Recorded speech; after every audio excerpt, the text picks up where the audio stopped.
হাম পরিস্থিতি নিয়ে আরো খবর জানাতে আমাদের সাথে নোয়াখালী থেকে যুক্ত হচ্ছেন সহকর্মী, যাচ্ছি তার কাছে। আপনি আমাদেরকে জানাবেন যে নোয়াখালীতে হামের কি পরিস্থিতি, এখনো কি শিশু মৃত্যুর কোনো ঘটনা ঘটছে কিনা, হামের প্রাদুর্ভাব বেড়েছে নাকি কমেছে আগের তুলনায়? শুরু হয়েছে সেটা আমাদের নোয়াখালী 250 শয্যা বিশিষ্ট হাসপাতালের সামিত নামের 7 বছরের একটা শিশু। তবে এই মিছিলটি নোয়াখালীতে গতকালকে শুরু হলেও নোয়াখালীর অনেক রোগী ঢাকায় গিয়ে সেখানে মৃত্যু হয়েছে বলে আমরা জেনেছি, একাধিক গণমাধ্যমেও পেয়েছি। তবে নোয়াখালীতে যে অবস্থা, RICL TMX, যুগের পর যুগ স্থাপনা থাকে মজবুত।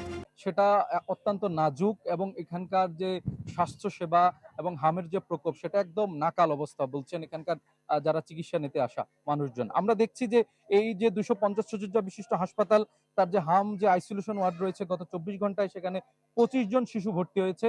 আর এছাড়া আইসোলেশনে এখন পর্যন্ত রয়েছে 24 ঘন্টায় 75 জন শিশু। হামের যে বিভাগের যে চিকিৎসক রয়েছেন তারা বলছেন যে তারা তাদের স্বল্প জনবল দিয়ে, ডাক্তার দিয়ে তারা এই সেবাটা নিরলসভাবে দিয়ে যাচ্ছেন। তবে রোগীরা অভিযোগ করছেন এখানে যে চিকিৎসা সেবার মান অথবা এখানকার যে পরিবেশ সেটা সন্তোষজনক নয়।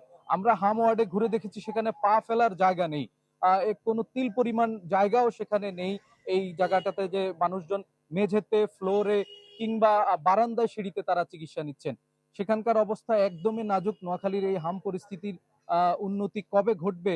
যদিও টিকাদান বলেছেন শতভাগ হয়েছে, তারপর আমরা বলছি খুব দ্রুতই যেন এটার উন্নতি হয় এবং মানুষজন আশা করছেন চিকিৎসা সেবার মান যেন বৃদ্ধি হয়।